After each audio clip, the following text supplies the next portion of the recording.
Invité exceptionnel pour une émission d'exception. On nous a souvent reproché, à mon équipe et moi, de n'inviter que des ex-sociétaires de la SEC Mimosa. Et en ce jour, je prends ma revanche de fort et belle manière.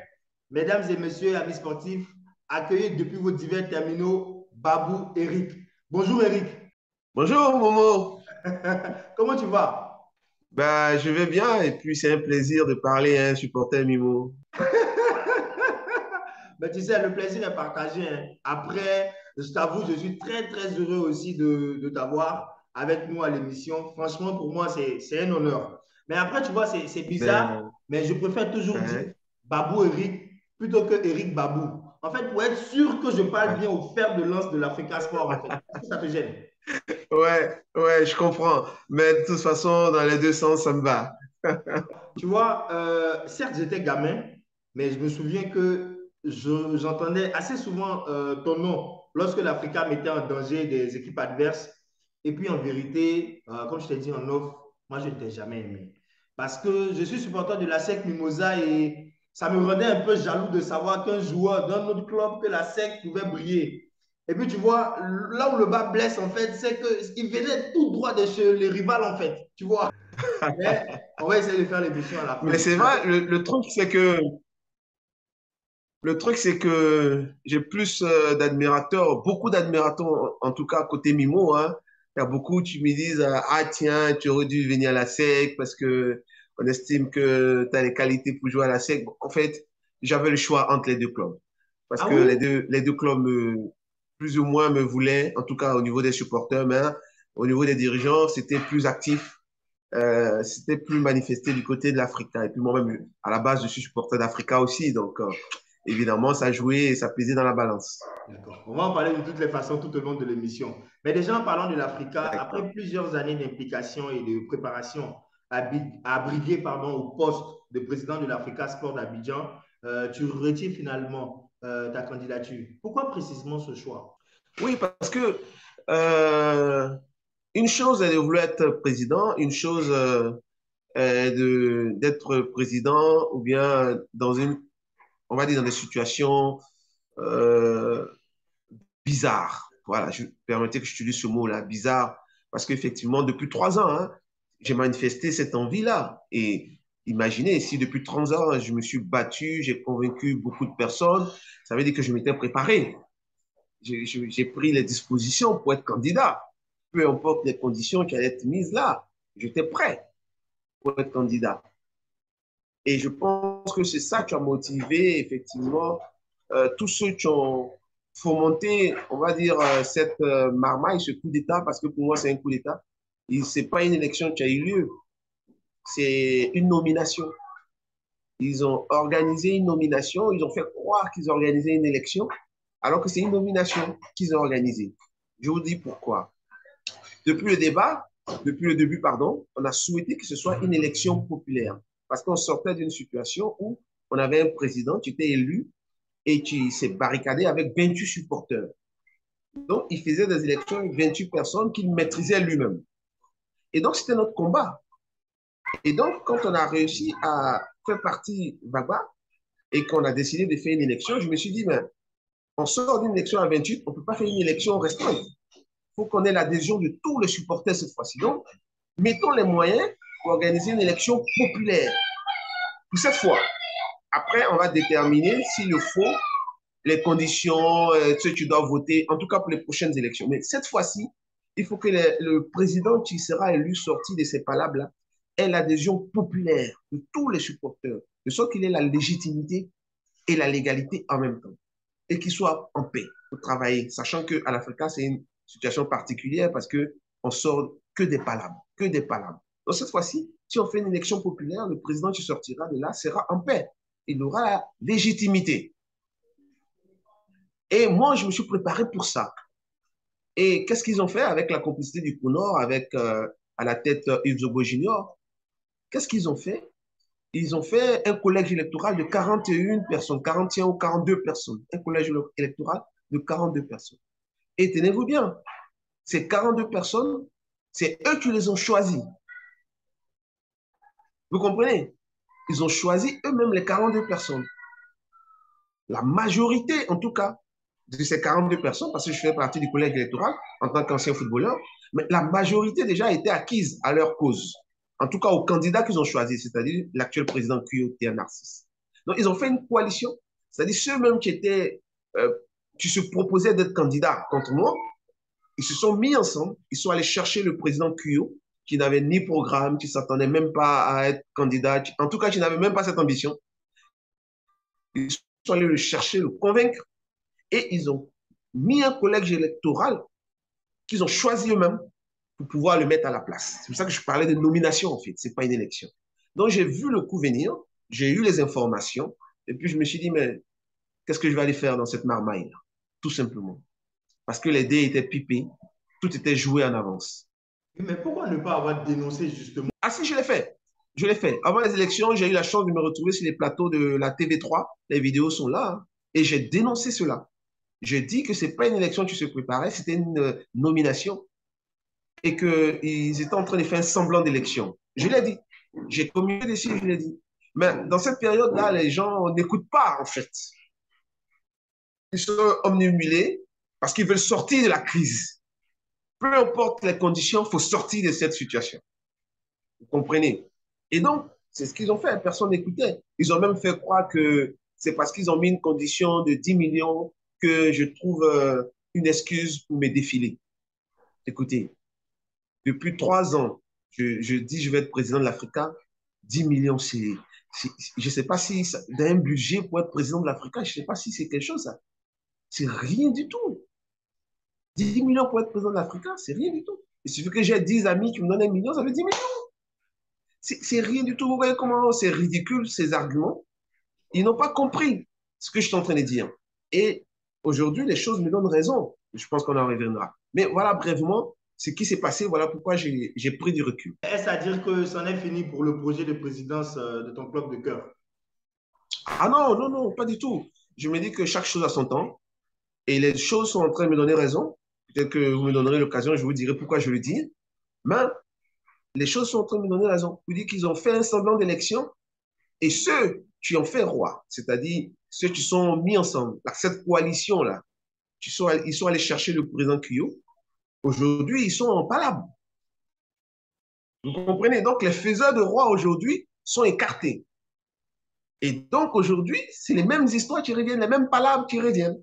Ouais, ouais, ouais. Et donc, les gens, moi, je suis dedans, je vois les choses, je vis les choses. Les supporters, pour le moment, ils ne savent pas. Mais il y a une crise qui est en train de se préparer, qui est en train de naître, du fait que cette coalition-là s'est disloquée aujourd'hui. Vous comprenez? Et donc, c'est une crise qui est en train de se préparer. Après si peu de temps déjà, c'est déjà la dispersion. Ah oui, non, dès le départ même. Dès le départ même, déjà, c'était cuit. Parce que dès l'élection du président Cuyo, si vous avez remarqué, il a pris des mois et des mois pour faire son bureau. Déjà, ça donnait des signaux, pardon. Déjà, on savait déjà qu'il y avait un souci. Vous comprenez? Mais comme les supporters d'Africa sont fatigués des crises, vous comprenez? Ils ne veulent plus d'histoire. Donc, ça fait que les gens n'ont pas envie encore. Mais la réalité, c'est que dès que le président Cuyo s'est installé, il y avait déjà la crise. Parce qu'il ne pouvait même pas former son bureau. Parce que ceux qui l'ont envoyé, ceux qui sont allés le chercher, je pense qu'il n'a pas envie de travailler avec eux. Et donc, dès le départ, déjà, il y avait un problème. Et ça continue jusqu'à aujourd'hui. Et c'est une bagarre qui se prépare à l'horizon. Hein. Voilà, vous voyez, c'est une crise encore qui revient alors que c'est ce que je ne voulais pas, c'est ce que je dénonçais dès le départ. Mais bon, écoutez. Tout à l'heure, je parlais de club de cœur.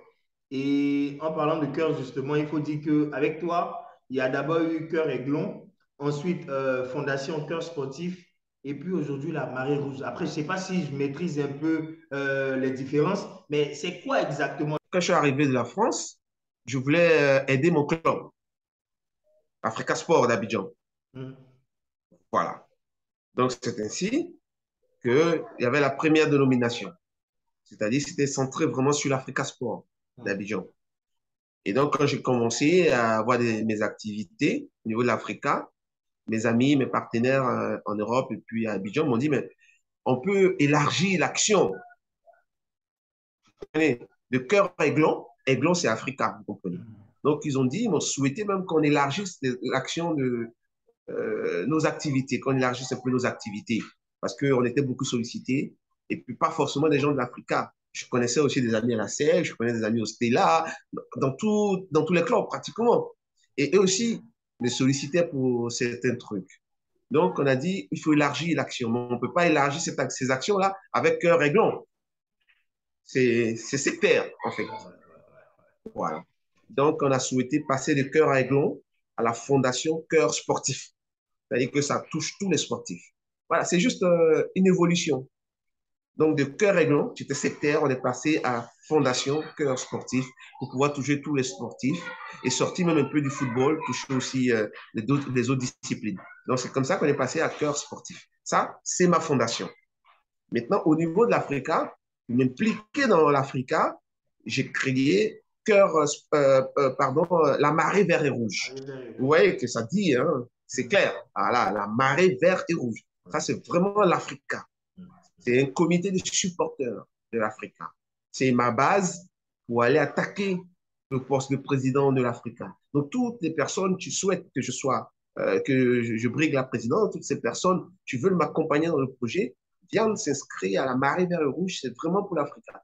Je ne vous le dis pas, mais il y a certains supporters, mais non, même qui sont de la marée vert et rouge. Pas parce qu'ils sont supporters d'Africa, mais parce qu'ils veulent m'accompagner, m'aider, parce qu'ils ont compris mon projet, ils ont compris ce que je veux entreprendre. Et donc, ils rêvent de voir, il y a certains, hein, pas tous les mimos, hein, je précise, il y a certains mimos, tu veux le voir, un grand Africain, pour que cette rivalité-là revienne. Donc, ils estiment que je suis en capacité de redonner ces couleurs-là à l'Africa. Donc, et ils sont de la marée comme ça, simplement pour m'aider, mais pas parce qu'ils deviennent Africa Sport. Non, voilà. En fait, je pense que c'est logique. Parce qu'on le veuille ou non, la rivalité ASEC-Africa a toujours fait briller le championnat, en fait. Et toute personne voulant que le championnat aille de l'avant, bah, va forcément vouloir tirer l'Africa d'où l'Africa se trouve en ce moment. Mais est-ce qu'on pourrait avoir, entre autres, des actions menées jusque-là par la fondation, je vais dire, la fondation Coach Sportif? Oui, la Fondation Cœur Sportif, vous savez, nous sommes sur Facebook, on communique énormément sur Facebook. Hein. Tous ceux qui veulent avoir un peu plus peuvent taper simplement Fondation Cœur Sportif, hein, SA Cœur, SA Sportif. Je pense qu'ils vont tout de suite tomber sur la Fondation et ils verront. Hein. On a au moins cinquième édition d'Inégala, cinquième édition des tournois. Et donc, à l'issue des dîners du tournoi, on fait énormément de dons. Voilà, moi, je passe toute l'année à soutenir certains sportifs financièrement. J'aide à la scolarisation. Là, bientôt, c'est la rentrée scolaire. Il y a certains sportifs que j'aide à scolariser leurs enfants. Et je paye des fournitures. Euh, les ordonnances, toute l'année, je n'en parle pas. Je ne fais que payer des ordonnances toute l'année. Les soutiens alimentaires. Mais voilà, la difficulté qu'on a dans ce secteur d'activité, c'est que j'ai affaire à des personnes qui ont été plus ou moins des gloires dans le pays. C'est des anciens sportifs, très souvent. Ils sont connus, ils ont été des gloires. Donc, je ne peux pas les exposer en venant faire publier leurs photos ou bien les actions que la fondation pose. Je ne peux pas les exposer. Voilà. Donc, c'est des actions que je pose. Ils le savent. Certains me disent merci. Quand j'organise des dîners galas, il y a certains qui viennent. Quand ils sont présents, vous devez comprendre qu'ils viennent me saluer, me dire merci. Mais je ne vais pas venir prendre la photo ou bien la vidéo d'un ancien sportif pour dire que je suis venu payer son ordonnance ou bien lui donner des sacs de riz ou bien scolariser ses enfants. Non, c'est des choses que je ne ferai jamais. Voilà. Mais mes activités, je les mène. Mais les dîners galas, là, je publie les vidéos, les tournois qu'on a effectués, c'est publié. Voilà. C'est un peu comme ça que je mène mes activités. Mais toute l'année, hein, pratiquement toute l'année. Vous imaginez hein, le nombre d'ordonnances que je paye. Vous imaginez pas le nombre de sacs de riz. Bon, bref, énormément de choses. Mais c'est pas utile hein, que je mette tout cela sur la place publique. D'accord. Alors, en attendant de te poser sur le trône des aiglons et à côté des actions sociales, je veux dire, tu ne chômes pas en fait. Tu es consultant en ce moment. Déjà, comment tu arrives à ce métier? À l'origine, c'est un ami. Quand Canal s'est installé, je pense qu'au départ, ils avaient déjà tout bouclé. Hein. Ils avaient leur consultant et tout ça. Et c'est un ami, quelqu'un que j'apprécie beaucoup, qui est aussi journaliste, hein, Khalil Adam. Khalil Adam, voilà, qui m'a demandé si je ne pouvais pas venir essayer. Voilà, essayer de participer à la consultance sur Canal. J'ai dit OK, pas de souci. Et c'est comme ça que je suis allé. J'ai essayé et puis bon, ça a marché. Voilà, tout simplement. Voilà, je pense que on va dire, c'est un casting. Voilà, Ouais. voilà, ils m'ont testé, ils ont aimé et puis voilà, je suis resté. En tout cas, nous, on prend du plaisir à te voir tout le temps sur ce canal. Et à propos, justement, pour sortir du cadre, dernièrement, il y a eu la RTI qui a signé comme un partenariat avec la FIF. Est-ce à dire que ça en est fini pour Canal ou comment ça va se passer? Ah non, non, il faut savoir qu'on travaille toujours ensemble. Hein. RTI, Canal, on travaille ensemble. Les matchs sont divisés depuis 2 ans, 3 ans. On travaille ensemble. Donc, il n'y a rien de nouveau, en fait. Voilà, ils ont juste renouvelé le bail avec la RTI et ce sera pareil aussi avec Canal.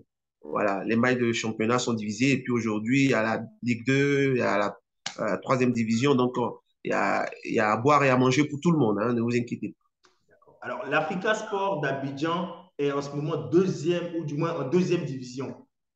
Comment en fait tu vis cette situation-là? Oh, je pense que ce sont nos turpitudes hein, qui nous ont envoyés dans cette deuxième division. Et je pense que on l'a cherché. Ça fait des années qu'on était dans cette situation. Avec l'ex-président, j'étais soutenu par l'ancienne fédération. C'était pénible, c'était difficile parce qu'on ne peut pas voir la vérité en face. On ne peut pas voir un grand club comme l'Africa en train de dégringoler, en train de souffrir et puis soutenir l'insoutenable. Vraiment, cette fédération-là, partante, a fait beaucoup de mal à l'Africa. Beaucoup de mal à l'Africa. Et c'est pour ça qu'on s'est retrouvé dans cette situation. Parce qu'il était évident que le président Gbagba ne faisait pas ce qu'il fallait pour que l'Africa revienne au premier plan. On avait l'impression que c'était quelque chose de personnel. C'était vraiment dommage. C'est pour ça que moi, je suis revenu de France et je me suis mis à la disposition et j'ai commencé à combattre cela. Parce que je trouvais que ce n'était pas normal. Voilà, il fallait penser à tout le monde. Donc, c'est ça. En fait, tu as créé problème et c'est tout cela que nous a envoyé en seconde division. Voilà. C'est-à-dire que les intérêts personnels, les gens qui pensaient à eux seuls, il y a eu cette histoire avec deux présidents, deux entraîneurs. Bon. Mais Dieu merci, le Conor, je pense, a eu une action salutaire. Voilà. En remettant les choses à plat, en décidant d'organiser. Et ça, je l'ai dit depuis le premier jour. Il faut organiser des élections en Afrique en décidant d'organiser des élections. Le hic, c'est que euh, Mme Dao Gabala, quand elle a confié cela au Conor Africa Sport, avec la tête Yves Zogo Junior et son groupe, ils ont biaisé. Ils n'ont pas fait ce qu'ils devaient faire. Ils ont été complices de ce semblant d'élection, de cette forfaiture. Ils ont été complices. Ils l'ont même organisé, je pense même, à dessein. Ils savent pourquoi ils l'ont fait. Ils ont atteint leur objectif, c'était de mettre le président Cuyo là.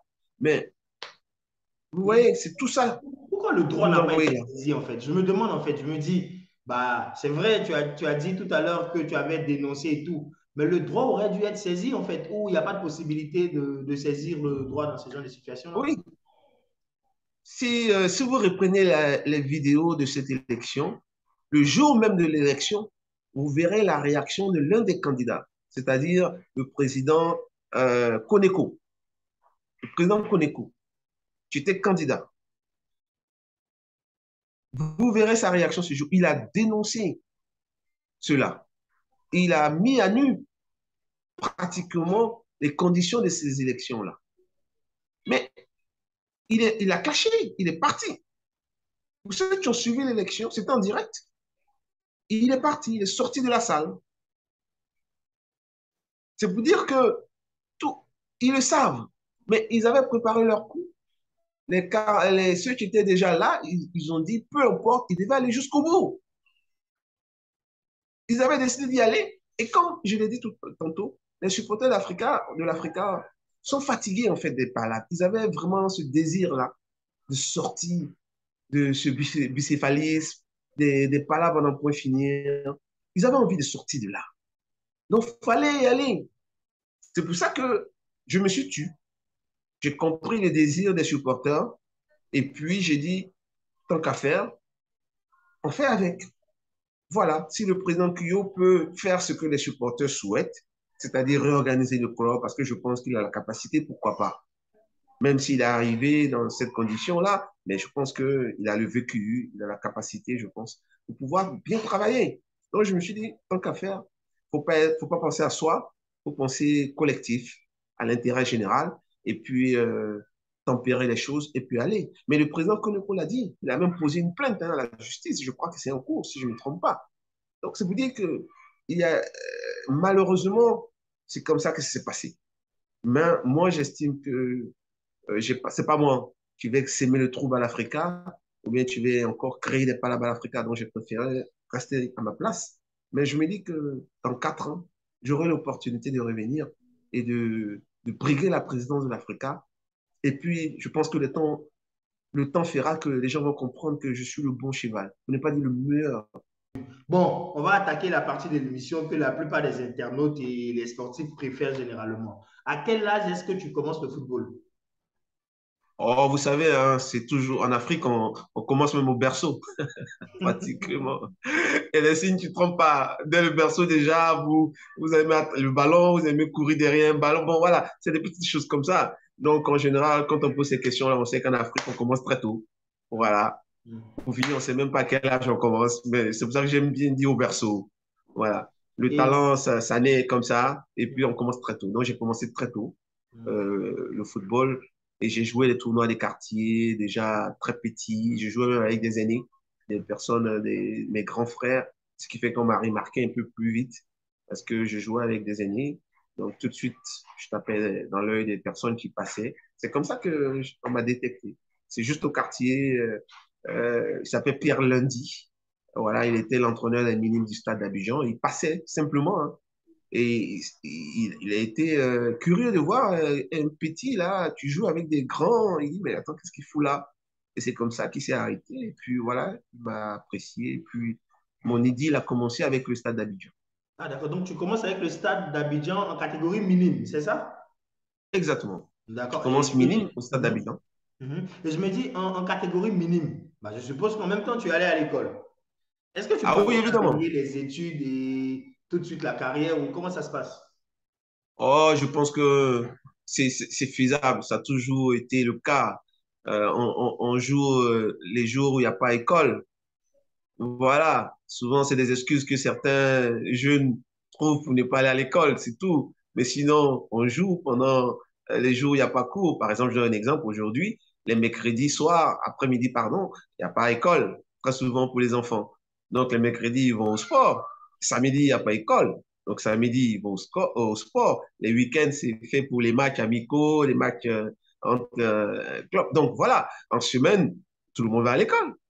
Voilà, donc quand un enfant vous dit aujourd'hui qu'il ne veut pas aller à l'école parce qu'il y a le foot, non, non, non, je pense que ce sont des fausses excuses. Et puis voilà. Donc, j'allais à l'école normalement. Et puis les jours où il n'y a pas école, j'allais m'entraîner tranquillement. Alors, de la catégorie minime à la catégorie senior, tu fais tout le processus au stade d'Abidjan et finalement, tu pars pour l'Africa. Mais l'histoire raconte qu'il y avait un supporter au stade d'Abidjan que tu considérais comme ton père et que c'est avec l'accord de ce dernier que tu pars à l'Africa. Est-ce que c'est vrai ou c'est encore une légende montée de toutes pièces pour nous embrouiller? Oh, vous savez, il y a beaucoup de choses qu'on raconte qui ne sont pas toujours vraies. Voilà. Déjà, moi, mon histoire avec le stade, c'est vraiment, moi, je crois beaucoup au destin. C'est prédestiné. Voilà. Parce que je vous racontais tout à l'heure que Pierre Lundi, il me touche comme ça dans le quartier. Donc, je vais m'entraîner avec le stade d'Abidjan. Pourtant, à l'origine, j'avais un petit côté africain. Mon père, il est africain. Je baignais dans ce truc-là. Mais c'est le stade qui me donne l'opportunité. Vous voyez, je pars. Et après, mon père, il est affecté dans une ville de l'intérieur qu'on appelle Divo. Pour ceux qui ne connaissent pas bien la Côte d'Ivoire. Donc, je pars à Divo. Donc, je coupe avec le stade. Je suis tout petit encore. Je coupais le stade. Donc, je joue les tournois de quartier à Divo et tout ça. Quand je reviens à Abidjan, je vais jouer un tournoi des quartiers. Imaginez-vous qui me contacte encore à nouveau. C'est encore un dirigeant du stade d'Abidjan. Ouais. Vous voyez un peu. C'est-à-dire que je n'ai pas fait le choix d'aller au stade d'Abidjan, hein. Ouais. Le stade C'est d'Abidjan est venu à toi, à deux reprises même d'ailleurs. à deux reprises, vous comprenez? Et c'est comme ça que j'intègre définitivement le Ouais. centre de formation du Stade Abidjan. Mhm, Vous comprenez? Et mhm. donc, c'est là-bas que je me construis tout ça et je suis surclassé en senior. Et puis, je fais 2 ans, ouais, 3 ans en senior. Et puis, je suis contacté par l'Africa Sport d'Abidjan. Je suis allé avec mon grand frère. J'ai pas eu un dirigeant du stade d'Abidjan, oh, pardon, un supporter du stade qui m'a accompagné. Non, non, j'ai jamais eu. J'ai connu beaucoup de supporters au stade d'Abidjan qui m'aimaient beaucoup, que je côtoyais, bonjour, bonsoir, mais j'ai pas eu un mentor au stade d'Abidjan, un supporter ou bien un dirigeant qui me prenait sous son aile comme ça. J'ai jamais vraiment vécu cela. D'accord. Voilà. Donc, l'histoire d'un supporter du stade d'Abidjan, non, non, non, ça, c'est pas vrai. C'est pas vrai. Déjà, mon départ à l'Africa s'est passé dans des conditions rocambolesques parce que je terminais junior, donc je signe une licence en cours de saison pour pouvoir continuer le championnat, donc je signe une licence senior. Pourtant, j'avais déjà fait 3 ans en Mhm. junior. Donc, quand je veux partir, le président Mondon, qui vient d'arriver, il estime que j'ai une nouvelle licence et la licence est valable 3 ans. Donc, il estime que je dois 3 ans encore à l'Africa, au stade d'Abidjan. Donc, il y a eu une histoire, c'est la fédération a tranché. Parce que si la, et c'était pareil, j'avais Guaméné Maxime qui venait de quitter la SEC pour venir à l'Africa. Donc, on avait ces deux dossiers-là à la fédération, Guaméné Maxime et moi. Et la FIFA a tranché pour dire que Guaméné, il doit rester à la SEC parce qu'il doit effectivement, il a signé 2 licences. Et moi, c'était juste une transition de junior à senior. Donc, ils estiment que je ne dois pas encore des années au Stade d'Abidjan. Et c'est comme ça que je pars à l'Afrique. Mais ce n'est pas avec l'onction d'un supporter, non, pas du tout. D'accord. Alors, anecdote pour anecdote, pour ton transfert du stade à l'Africa, il paraît également que tu es convoqué par le président d'alors, Simplice Demessé Zinsou Popodonou, dans son bureau à Treichville, au boulevard Valéry Giscard d'Estaing. Et bien sûr, une fois sur place, le petit Eric est intimidé face au mastodonte qu'il trouve en fait en face de lui. Qu'est-ce qu'il représente pour toi aujourd'hui, le président Simplice Zinsou? Le président de M. Zinsou, c'était un mythe. C'était, je veux dire, le gourou en ce moment-là. Comprenez, nous, quand on était au stade, on entendait parler, on le voyait. Quand on jouait contre l'Africa, on voyait un monsieur imposant, charismatique. On voyait des joueurs de l'Africa qui étaient dans l'opulence, qui avaient un certain niveau de vie. Donc, évidemment, nous, on le rêvait. Moi, en tout cas, moi, mon rêve, c'était de jouer à l'Africa, hein. Je ne rêvais pas de jouer à Manchester, machin. En tout cas, nous, c'était juste jouer à l'Africa ou jouer à la SEC. C'était nos rêves, ça. Et donc, moi, supporter d'Africa, je rêvais de jouer à l'Africa. Et en plus, on avait ce monsieur-là, vraiment, je disais, tu faisais autorité, il était vraiment très charismatique. Et donc, on rêvait tous de le côtoyer. Je ne le connaissais pas, je le voyais, mais je ne le connaissais pas. Donc, le jour où j'ai eu cette invitation-là, j'étais, vous imaginez, tout ému.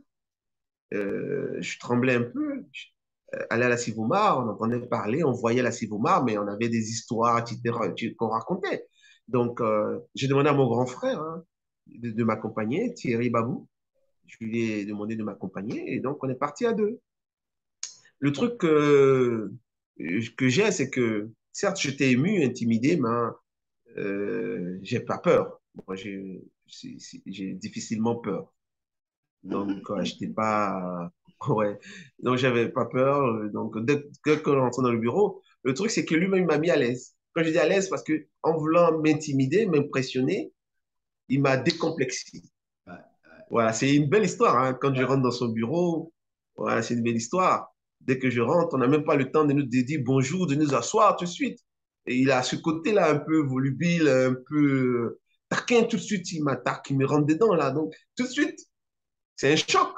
Mais et je prends le dessus après. Donc, bref, c'est une belle histoire. Et c'est comme ça qu'il y a une belle relation qui s'installe en nous, beaucoup de respect. Il s'est rendu compte qu'en face de lui, il avait un joueur qui n'était pas le genre peut-être de joueur qu'il avait l'habitude de voir, mais quelqu'un qui avait peut-être une certaine, je veux dire, un certain respect de lui-même aussi. Voilà, parce que très souvent c'était ça. Avec les dirigeants, ces relations-là étaient un peu infantilisées, beaucoup d'histoires d'argent, de soutien, d'aide. Moi, je n'avais pas cette culture, cette habitude-là. Donc, il y a un respect mutuel qui s'est installé entre nous et puis on l'a gardé. Voilà, tout simplement. Depuis tout petit, tu entretiens, comme tu dis depuis le début de l'émission, une flamme pour l'Africa, au point d'en pleurer lorsque la SEC bat l'Africa. Ça, il faut le préciser. Lorsque la SEC bat l'Africa, tu pleures. Oui, oui, Et c'était comment le tu déclic vis en ton fait. premier match en fait avec ce club de rêve? Franchement, je vous assure, il n'y a rien de tel de rêver d'une chose et puis de l'accomplir. Vous comprenez? Quand j'avais 5 ans ou 6 ans, je regarde le match ASEC Africa, une finale, avec mon père, et puis la SEC bat l'Africa, et je suis en pleurs dans le salon. Vous comprenez? Donc, ça vous dit que mon histoire de l'Africa, c'est pas parce que j'ai simplement joué à l'Africa. Je le dis tout le temps, je suis moi-même supporter de l'Africa. C'est-à-dire que c'est ancré en moi. Et mon rêve, c'était de jouer à l'Africa. Et ce jour-là, j'ai dit à mon père, si j'arrive, si je joue à l'Africa, je vais battre la SEC. En fait, c'était ma quête. Il fallait que je lave cet affront-là. J'ai pleuré. Donc, il fallait que je batte la SEC. Moi, dans ma tête, je rêvais de jouer à l'Africa et de jouer un match à SEC Africa et de battre la SEC. Vous comprenez? C'est un rêve que j'avais. Et puis, j'ai eu mon cheminement. Comme on dit, toutes les routes mènent à Rome, toutes les voies mènent à Rome. J'ai eu mon cheminement en passant par le stade d'Abidjan. Et le jour où j'ai signé à l'Africa, j'avais atteint mon rêve. Et cerise sur le gâteau, mon premier match à l'Africa, finale de Coupe Oufoué-Boigny, à SEC Afrique. Est-ce qu'on peut être plus heureux que ça? Vraiment.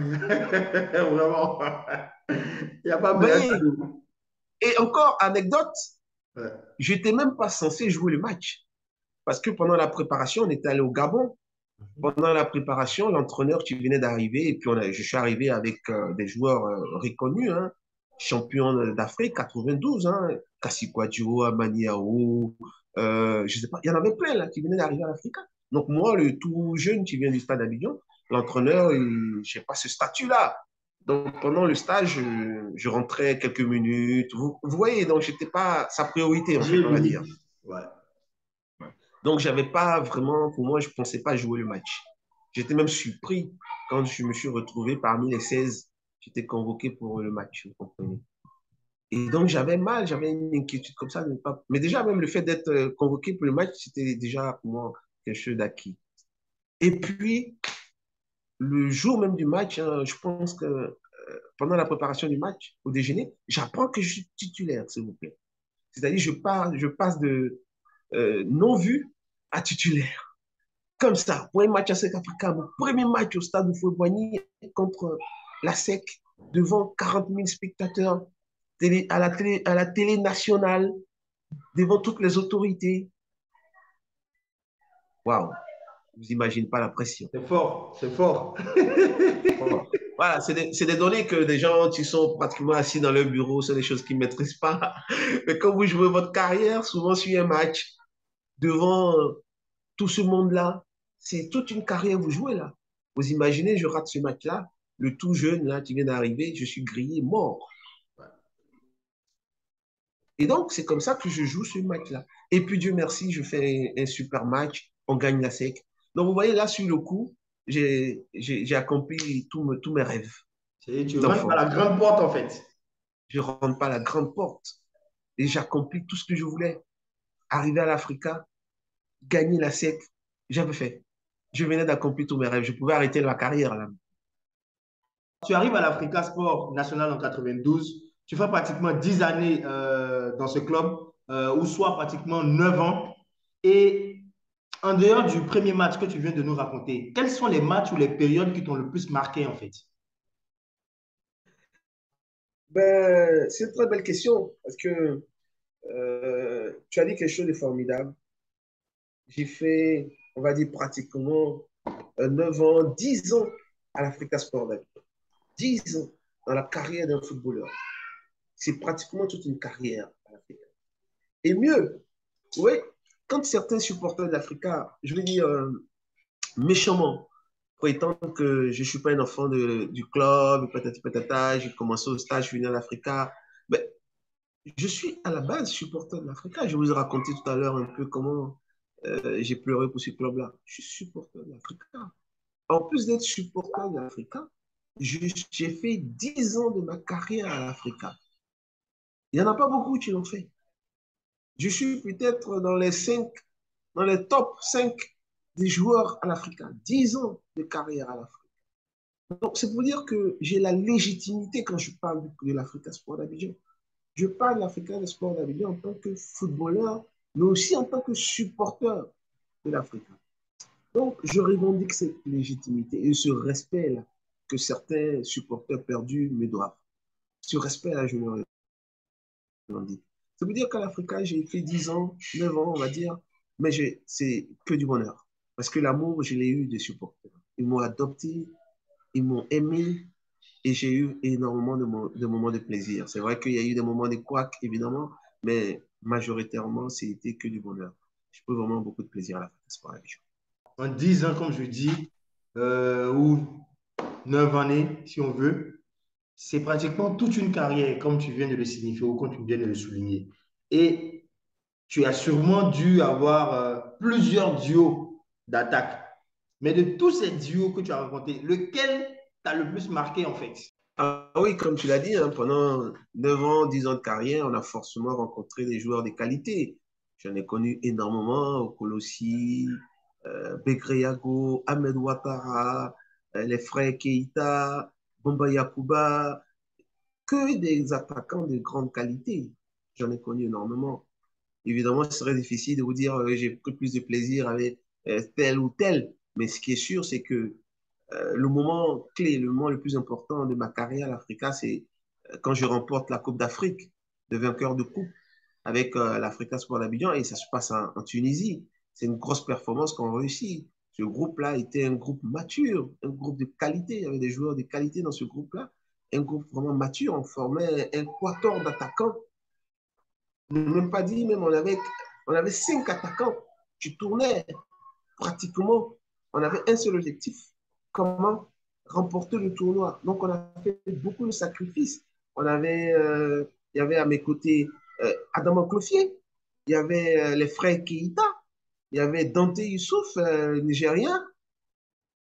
Donc, ça faisait 5 attaquants et on tournait en permanence. On était solidaires. C'est-à-dire, on acceptait d'être sur le banc pour que l'autre joue. On avait mis un système en place avec le coach Yeo Martial où pour les matchs à l'intérieur, on avait besoin de percussion, on avait besoin de créativité, on avait besoin de marquer énormément de buts. Les matchs à domicile, évidemment, c'est moi qui les jouais. Mais quand on se déplaçait, où on avait besoin de défendre, de préserver un acquis, c'est Dante qui était plus combatif, on va dire, tu courais énormément et tu jouais ces matchs-là. Et on l'avait accepté. Voilà, vous comprenez, ça veut dire qu'on était arrivé à une certaine maturité où on a mis nos égos à côté et on pensait objectif commun, remporter le tournoi. On acceptait d'être sur le banc pour que l'autre fasse le boulot, pour on atteigne nos objectifs. Et moi, je l'ai fait. J'étais arrivé vraiment à une époque de ma carrière où j'étais vraiment mature. C'est des choses que je n'allais pas accepter au début, être remplaçant alors que j'étais en forme. Mais pour l'intérêt commun, pour la victoire, je l'ai accepté, je l'ai vécu. Donc voilà, on est arrivé à un degré de maturité où on était fort. Et donc ces joueurs-là ont contribué énormément à la réussite de cette période-là. Donc j'ai côtoyé vraiment des joueurs de grande qualité que je salue tous d'ailleurs. D'accord. Mais en fait, moi, ce que je souhaite savoir, c'est que pour atteindre ce niveau de compréhension de jeu, où tout de suite, quand tu as un ballon, tu sais nettement où l'autre est placé, où l'autre est positionné, est-ce qu'il faut se côtoyer en dehors du terrain ou c'est comment en fait? Non, pas obligatoirement. Pas obligatoirement, parce que moi, personnellement, je n'avais pas de relation particulière en dehors du terrain avec mes coéquipiers. Hein. Pas du tout. Le football, ça se sent. On s'entraîne tous les jours, on se côtoie depuis des années. C'est pour ça que je dis c'est très important. Aucune équipe n'arrive à gagner des grands trophées sans vécu, sans que les joueurs se côtoient pendant des années. C'est pour ça que je déplore un peu ce qui se passe aujourd'hui en Côte d'Ivoire, où aucune équipe n'arrive à garder ses joueurs pendant 1 an, 2 ans, 3 ans. Je le déplore. Je ne dis pas parce que je ne veux pas que ces joueurs-là aillent monnayer leur talent, Mais je veux dire que les objectifs que le club se fixe, que les supporters veulent, c'est gagner. Tous les supporters veulent gagner, avoir des trophées. Mais ces objectifs-là passent obligatoirement par le vécu des joueurs. Les avoir ensemble pendant 1 an, 2 ans, au moins, pour qu'il y ait ce vécu, cette performance. On n'a pas besoin de se côtoyer en dehors du terrain. On s'entraîne ensemble et on sent le football. Et puis, le temps qu'on passe ensemble, il y a ce mécanisme-là qui se met en place automatiquement. Et puis, bon, maintenant, si vous êtes amis dehors, ça ne peut être que meilleur, évidemment. Mais ce n'est pas une condition sine qua non pour que les joueurs s'entendent sur le terrain. Non, il suffit, le football, ça se sent. Si vous avez des joueurs de qualité, tout de suite, ils sentent le football et ils vont s'entendre forcément sur le terrain. Maintenant, le fait de s'entraîner ensemble, de jouer 1 an, 2 ans, 3 ans ensemble, forcément, ils se retrouvent facilement sur le terrain. D'accord. Alors, c'est pas que je veuille mettre le pied dans le plat, mais quand on parle d'amitié, on parle aussi d'inimitié. Et qui dit inimitié dit jalousie, en fait. Et c'est, qu'on le veuille ou non, c'est quelque chose qui existe au football, en fait. Et il y en a même qui vont au-delà de la jalousie jusqu'à pratiquer du mysticisme, en fait. Bon, toi, personnellement, tu as parlé, ou du moins tu as avoué lors d'une émission, qu'il se passait des pratiques occultes lors des avant-matchs à l'Africa. Mais toi, de famille de confession chrétienne, qu'est-ce que tu ressentais lorsque tu participais à ce genre de situation? Oh, c'était difficile pour moi, je l'avoue. Au départ, j'étais tout jeune, je suivais, je suivais. Vous comprenez? Parce que on a tout de suite fait de t'accuser quand il y a une défaite ou bien quand ça se passe mal. Tout de suite, le guérisseur ou le féticheur, il cherche tout de suite pourquoi ça va marcher. Il va mettre ça sur, ah, c'est celui-là qui n'a pas respecté, c'est celui-là qui n'a pas participé, c'est pour ça que, vous comprenez. Donc, quand j'étais jeune, je suivais en fait. J'étais gêné, mais je suivais. Par respect du groupe, je suivais. Mais c'est pas facile. C'est pas facile parce que moi, j'y croyais pas. Voilà, je croyais pas que ça pouvait marcher. Mais c'est des pratiques qui existaient. Voilà, collectivement, on faisait. Et individuellement, il y a certains aussi qui avaient leurs coutumes, leurs habitudes. Moi, particulièrement, j'étais vraiment gêné. Mais quand j'ai grandi avec un peu plus de maturité, je me suis soustrait de, de ces pratiques-là.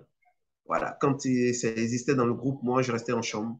Ou bien je partais directement dans le car. Mais je participais plus à ces moments-là après. Mais ça, c'est parce que j'ai gagné en bouteille, j'ai gagné en maturité. Donc, c'est un processus qui s'est fait. Voilà. Mais après un moment, et puis, pour preuve, je ne participais pas, mais j'arrivais à faire gagner l'équipe. Donc, ça veut dire que ce n'est pas forcément ça qui faisait les choses. Donc, voilà. Mais ce n'est pas facile pour un jeune joueur qui vient d'arriver et puis on impose cela. Vous n'avez pas encore la maturité, l'autorité nécessaire pour refuser. Voilà, c'est avec le vécu, avec, on va dire, la maturité qui vient derrière que vous arrivez à imposer votre point de vue. Voilà, mais c'est jamais facile. Tu définis une carrière de foot comme le doc ou encore l'anagramme, le code, c'est-à-dire capacité, opportunité et désir. J'espère que je ne dis pas de bêtises.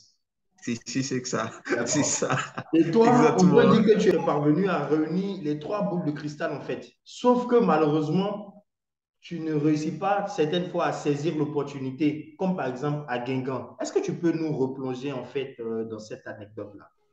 Oui, effectivement. Capacité, désir, non, je vais dire dans l'ordre.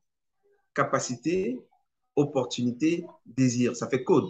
Mhm, COD. mhm, Capacité, opportunité, désir. mhm. La capacité, je l'avais. Ça, c'est pas le souci. Je saute le haut, je tombe sur le D. Le désir, c'était mon rêve. J'ai toujours voulu jouer au foot. Donc, évidemment, ça coule de source. Maintenant, quand vous avez ces deux-là, il faut avoir les opportunités. J'ai eu quelques opportunités, malheureusement, mais pas suffisamment. D'accord, Et pas au bon moment surtout, je veux dire. Pas au bon moment. d'accord. J'ai eu des opportunités. Par exemple, ma première, je l'ai quand je vais à Guingamp. C'est une opportunité. Je pars, je suis en pleine bourre, en pleine forme. Et j'arrive à Guingamp, pour ceux qui connaissent la France, c'est une zone où, dans une certaine période, il pleut beaucoup. Le temps est très frais, il pleut beaucoup. Donc, j'arrive dans cette période-là. Si je arrivé en été et tout ça, ça va être super. Mais j'arrive dans cette période, malheureusement, où il pleut, le temps est frisqué. Et donc, j'arrive à un moment où physiquement, je suis bien, mais intérieurement, je couvais un palu. Je couvais un palu en moi et j'arrive, j'ai une semaine de stage. Je fais lundi, mardi, mercredi. Super, ça se passe bien. Quand je parlais des capacités, mes capacités sont reconnues. L'entraîneur, il me dit, OK, samedi, il y a match. Guingamp joue. Donc, on se retrouve samedi, je vais te présenter le président. Quand l'entraîneur ne te veut pas, il ne te dit pas ça. Non, du tout.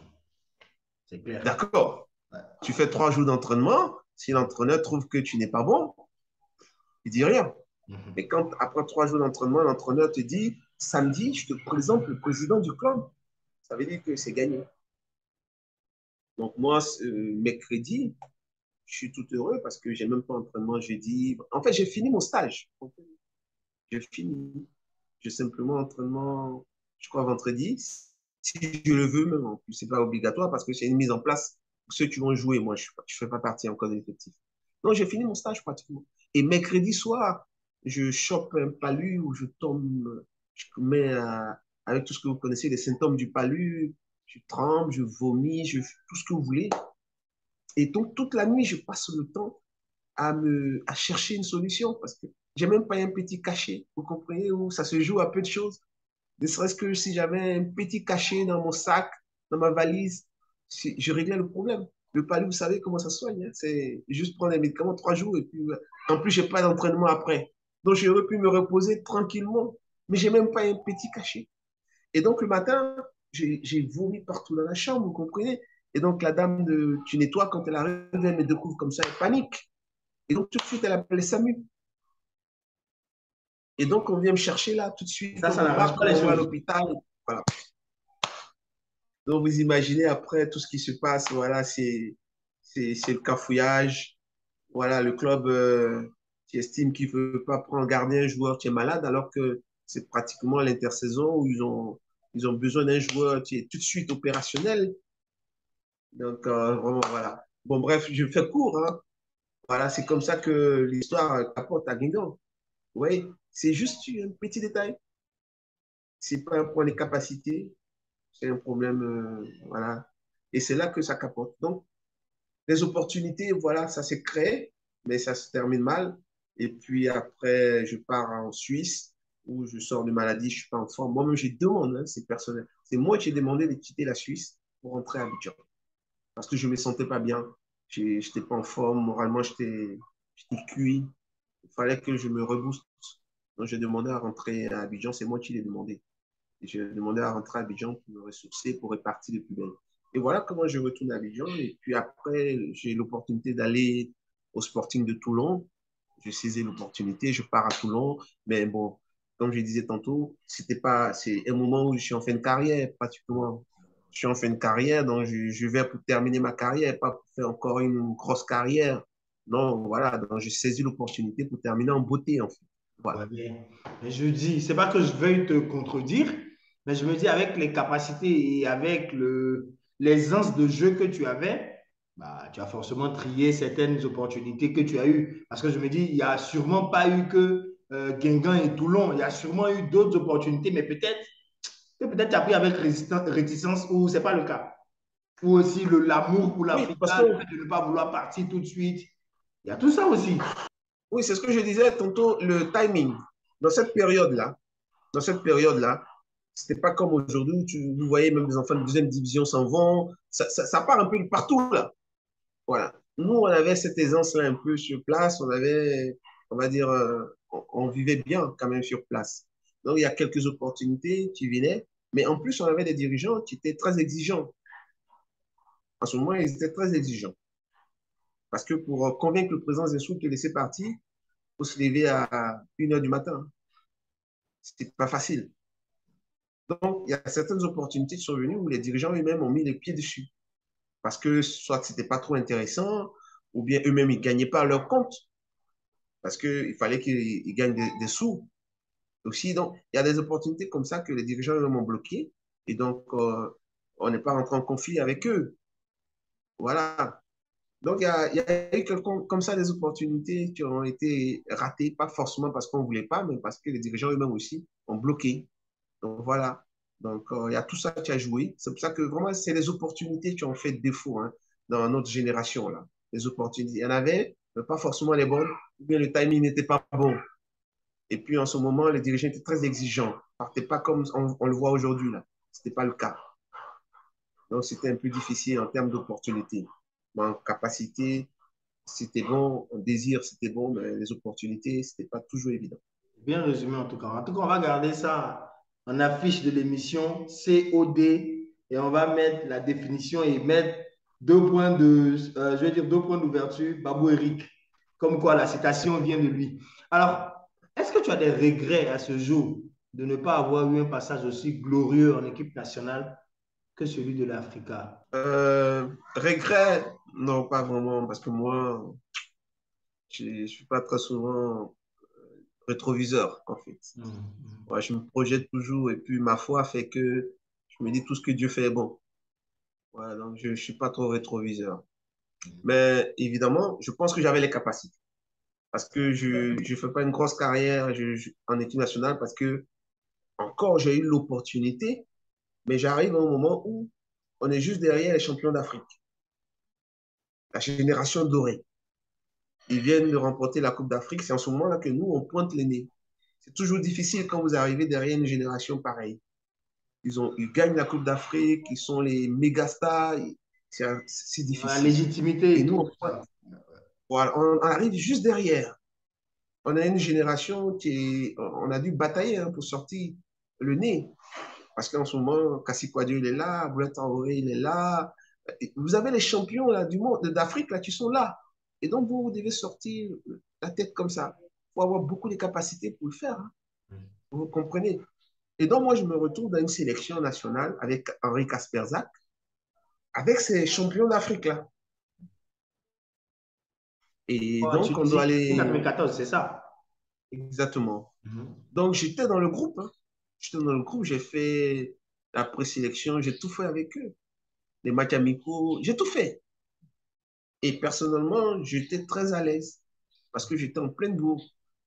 Et entre nous, on sait, quand vous jouez, quand vous savez que vous êtes en forme, ça se voit.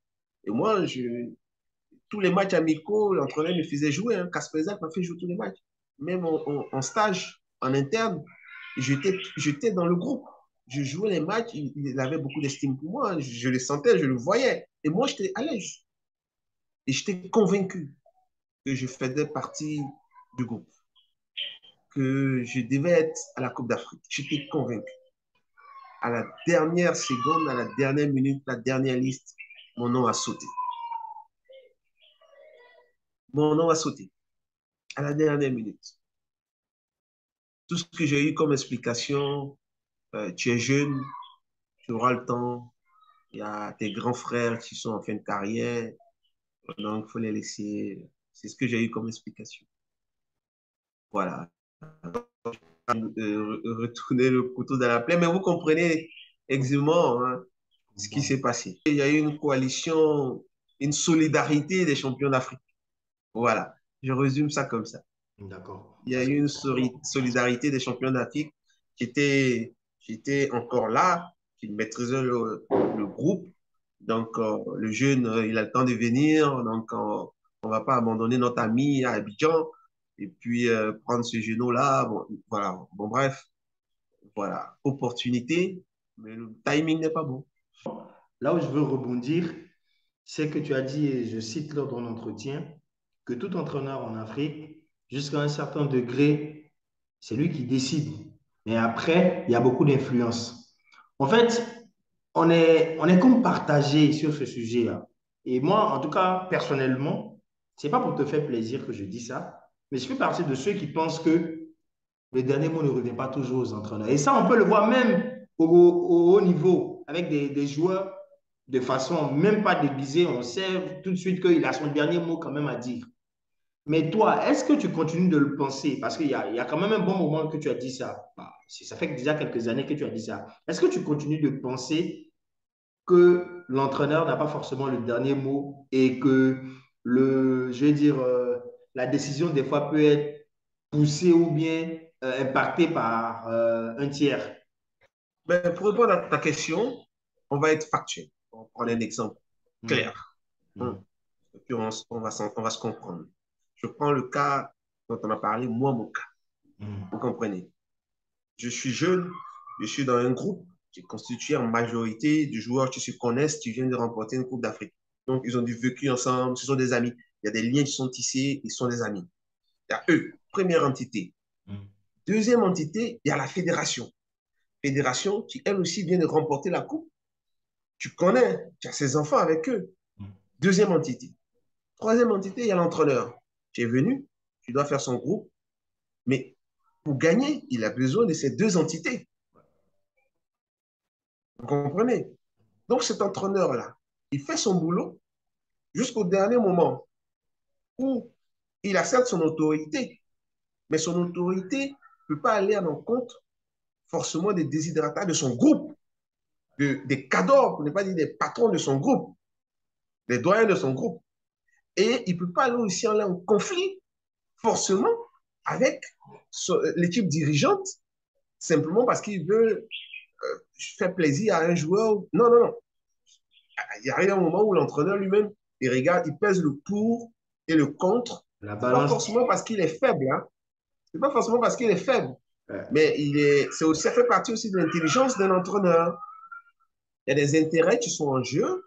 Donc tu te dis, mais c'est pas pour un joueur, alors que le groupe souhaite rester solide avec celui que tu veux laisser, par exemple, tu veux laisser un doyen, alors que ses amis n'ont pas envie, ils veulent qu'il vienne avec lui. Donc tu te dis, autant sacrifier le jeune.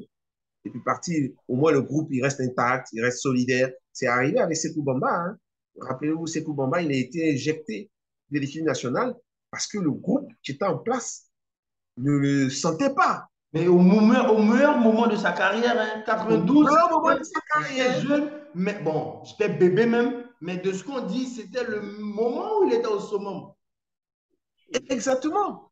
Et c'est arrivé il n'y a pas longtemps, Benzema. Aujourd'hui, il revient dans le groupe. Mais le groupe décide. Et l'entraîneur, souvent, il se soumet parce qu'il a besoin du groupe pour réussir. Et l'équipe dirigeante même se soumet parce que c'est le groupe, c'est eux qui jouent. Ils ont besoin d'être solidaires. Donc, vous comprenez que ce n'est pas forcément parce que l'entraîneur est faible. Maintenant, évidemment, il y a des entraîneurs qui eux-mêmes sont faibles. Mais très souvent, l'entraîneur est faible, comme je l'ai dit, quand il n'a pas les résultats. Et quand un entraîneur il a les résultats, il est fort. C'est arrivé avec l'entraîneur que j'ai connu quand je suis arrivé à l'Africa. Son premier match, c'était contre la SEC, Coupe au Boigny. Il gagne la coupe, il bat la SEC.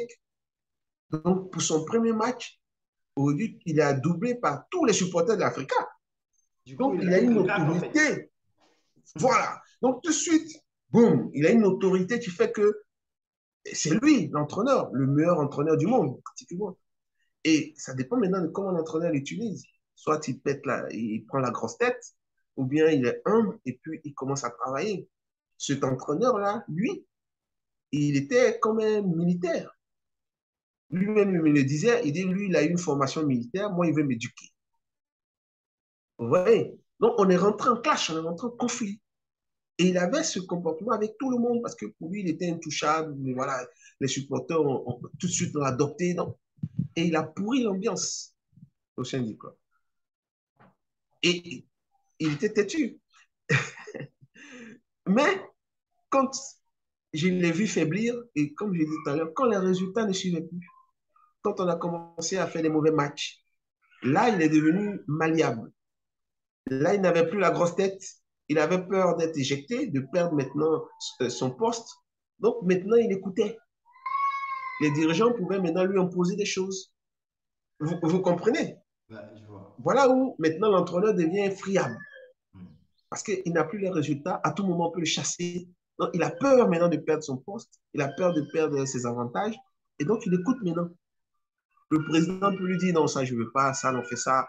dans ce joueur-là. Et c'est là où il n'est plus maître de son destin. Il ne maîtrise plus son groupe. Donc, j'ai essayé de vous expliquer pour que vous compreniez. Voilà. Tu vois, je Quand comprends. l'entraîneur il gagne, il est Mhm. fort, on ne peut rien lui imposer. À moins que lui-même, il comprenne son intérêt dedans, donc il fait avec. Mais quand il perd, quand il n'a plus la maîtrise des résultats, voilà, ça part en couille. Excusez-moi du terme, mais ça part vraiment en couille. Tous les dirigeants peuvent lui imposer des choses. Même certains joueurs peuvent lui imposer des choses. D'accord. Alors, l'émission tire à sa fin. J'ai passé un agréable moment, mais vraiment un très, très bon moment. Déjà, toi, est-ce que tu as aimé? Est-ce que toi, Ah tu as bon, évidemment, hein. aimé? Moi, je prends du plaisir à causer, j'exprime, c'est comme une catharsis. Donc, pour moi, c'est que du bonheur, hein. En tout cas, on a appris beaucoup. On a appris beaucoup venant de toi. Et généralement, on termine l'émission en demandant à l'invité de partager un conseil avec ces milieux de jeunes en Côte d'Ivoire et partout en Afrique qui rêvent de devenir des footballeurs professionnels. Parce qu'on est conscient qu'il y a beaucoup d'enjeux financiers et tout de nos jours, mais en même temps aussi, c'est beaucoup risqué une carrière. Ça peut à tout moment, comme tu disais, on va s'excuser ensemble du terme, ça peut partir en couille à tout moment. Et donc, toi, quel est le conseil que tu pourrais donner à ces jeunes-là qui, voilà, qui rêvent d'avoir des carrières? Oui, c'est bien que tu poses cette question parce que il est important de transmettre son vécu, ses réalités.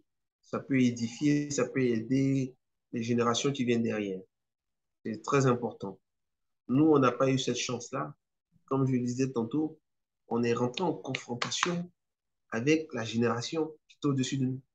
Cette génération, elle était oh, glorieuse. Elle remporte la Coupe d'Afrique. Et nous, on vient derrière, on veut les chipper leur place. Donc, tout de suite, il y a eu cette confrontation, cette opposition. Donc, on n'a pas bénéficié de ce soutien, de ces conseils. Je me rappelle, je vous donne une anecdote, ça me fait rigoler quand je pense. Je jouais un match à Sec Africa, en plein match. Il y a un joueur de la SEC, je ne vais pas citer son nom, et j'étais en pleine verve, je prends le ballon, je dribble, donc je les fatiguais. Donc il s'approche de moi en tant que grand frère, et puis il me dit, petit, il faut te calmer hein, parce que tu risques de te faire blesser. Hein. Libère le ballon, joue simplement. Vous comprenez l'astuce? Ça, En c'est tant le que cas grand des frère, voilà, c'est l'aîné, c'est le grand frère, il me donne un conseil en tant que petit frère, mais le conseil là, c'est pour m'annuler. Vous voyez, c'est des Ouais. petites astuces comme ça que les grands frères avaient. Nous on n'avait pas, vous comprenez.